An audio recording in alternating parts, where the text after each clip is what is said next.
গণফোরামের উদীয়মান সূর্য মার্কা। আমার মার্কা হচ্ছে উদীয়মান সূর্য এবং গণফোরাম থেকে আমি নির্বাচন করছি।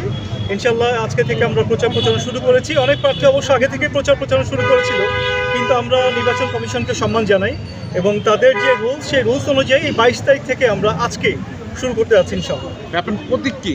আমার প্রতীক উদীয়মান সূর্য। আপনার এই আসনে একজন শক্তিশালী প্রার্থী আছে যাকে নাহিদ ইসলাম, এনসিপি এবং 10 জোটের সদস্য। আপনি তার প্রতিদ্বন্দ্বী করছেন, মানে আপনার চ্যালেঞ্জ কতটা মনে করছেন? প্রতিটা নির্বাচনে কিন্তু চ্যালেঞ্জ আছে, সেটা আসলে প্রার্থী তো জনগণ ভোট দেবে। জনগণ যাকে মনে করবে যে সে এই এলাকার জন্য আসলে যোগ্য, তার জন্য কাজ করবে, জনগণের সাথে সবসময় থাকবে, নিশ্চয়ই জনগণের ভোটের উপরেই নির্ভর করবে কে জিতবে। আসলে প্রার্থীর নাম বা হচ্ছে তার যে পদবি, সেটার চাইতে গুরুত্বপূর্ণ হচ্ছে প্রার্থীটা কেমন। আমি আশা করছি যে আসলে জনগণ যদি পাশে থাকে, জনগণ যদি আমাকে সাপোর্ট করে, নিশ্চয়ই সে প্রার্থী যতই বড় প্রার্থী হোক না কেন, তাতে খুব বেশি কাজ হবে না। জনগণের রায় অবশ্যই আমরা পাবো ইনশাআল্লাহ। কতটুকু আশাবাদী আপনি এই নির্বাচন নিয়ে? দেখেন, গত প্রায় 10 বছর আমরা রাজপথে ছিলাম, আন্দোলন সংগ্রামে করেছি এবং জনগণের ভোট এবং ভাতের যে অধিকার, সেই অধিকার রক্ষায় আমরা সবসময়ের জন্য জনগণের পাশে ছিলাম। এবং বিগত যে ফ্যাসিবাদ বিরোধী আন্দোলন, সেই আন্দোলনে আমরা সম্মুখ সারিতে ছিলাম। যুগপৎ আন্দোলনে আমরা কাজ করেছি বিএনপির সাথে। সো আমি আশা করি যে জনগণ এই বিষয়গুলো সবাই জানে এবং যেহেতু জনগণের সাথে সার্বক্ষণিক ছিলাম, সবসময়ের জন্য ছিলাম, অতএব জনগণ নিশ্চয়ই আমাকে সাপোর্ট করবে। আমি আশাবাদী যদি জনগণ পাশে থাকে, যে কোনো ফলাফল আনা সম্ভব।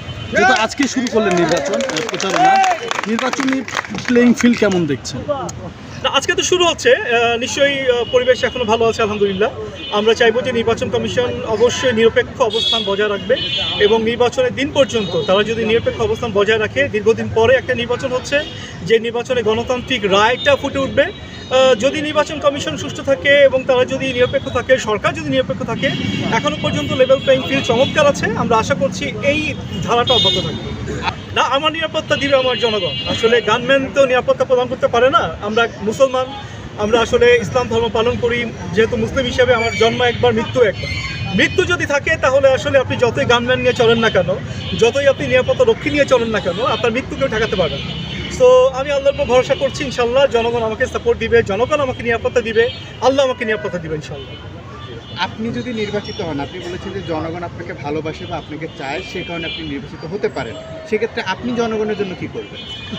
আসলে আগবারই আমি এমন কিছু বলতে চাই না। যেমন নির্বাচনের আগে অনেক প্রার্থী অনেক কিছু দিয়ে দেয়, কিন্তু নির্বাচনের পরে আর তেমন কিছুটা পায় না জনগণ। আমরা জনগণকে বলতে চাই, যদি আমি নির্বাচিত হই, আপনাদের সমস্যাগুলো আপনারাই আমাকে বলবেন যে কোন কোন সমস্যাগুলো আছে। আমরা স্থানীয় প্রশাসন, আপনি জানেন যে প্রার্থীর পক্ষে একা কিন্তু কোনো সমস্যার সমাধান করা সম্ভব না। এখানে আসলে অনেকগুলো সরকারি সংস্থা জড়িত আছে, বিশেষ করে স্থানীয় সরকার আছে এবং সড়ক বিভাগ আছে, বিভিন্ন পর্যায়ের আপনার মন্ত্রণালয় আছে।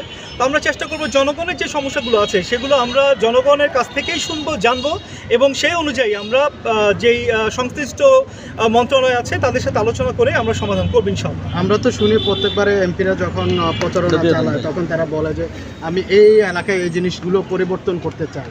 সেক্ষেত্রে আপনার কি আগে থেকে প্ল্যান আছে, কি করতে চান বক্তব্য? আমরা জনগণের সাথে কানেক্ট থাকতে চাই। দেখা যায় যে আসলে নির্বাচন হয়ে যাওয়ার পরে কিন্তু প্রার্থীরা তাদেরকে আর জনগণ খুঁজে পায় না। দেখা যায় জনগণের পাশেই তারা কখনো দাঁড়ায় না। হয়তো মাঝে মধ্যে ঈদে দেখা যায় তাদেরকে হঠাৎ করে অমাবস্যার চাঁদের মতো, পূর্ণিমা চাঁদের মতো। তো আমরা আসলে চাই যে নির্বাচন যদি হয়ে যায়, আমাকে যদি জনগণ নির্বাচিত করে, ইনশাআল্লাহ জনগণ আমাকে সার্বক্ষণিক পাশে পাবে। তাদের যে কোনো ধরনের সমস্যায় আমি তাদের পাশে থাকবো এবং সেটা সমাধান করার চেষ্টা করবো ইনশাআল্লাহ। যেহেতু বিগত বছরগুলোতে ভোটাররা ঠিকমতো ভোট দিতে পারে নেই, জুলাই বিপ্লবের পরে অনুষ্ঠিত হতে যাচ্ছে নির্বাচন। এই নির্বাচনে ভোটারদের জন্য আপনার কোনো বার্তা আছে কি না? তারা ভোট কেন্দ্রে নিরাপদে আসবে, এরকম কোনো বার্তা আছে কিনা আপনার? না, আমি তো জনগণকে বলবো যে দীর্ঘদিন পরে আসলে একটা নির্বাচন হচ্ছে। যদিও বা একটা দল নির্বাচনে নেই, একটা বড় শ্রেণী নির্বাচনে নেই, কিন্তু যেহেতু অনেক দল, বাংলাদেশের প্রায় সব রাজনৈতিক দলই নির্বাচন অংশগ্রহণ করছে, জনগণ স্বতঃস্ফূর্তভাবে আসবে আমরা আশা করছি। এবং মুক্তিযুদ্ধের চেতনা, গণতান্ত্রিক ধারা অব্যাহত রাখার জন্য, সুশাসন প্রতিষ্ঠার জন্য জনগণ অবশ্যই এবার আসবে এবং তারা ভোট দেবে এবং তারা নিশ্চয়ই শান্তিমতোই ভোট দিতে পারবে ইনশাআল্লাহ। আরেকটা বিষয় যদি জানতে চাই,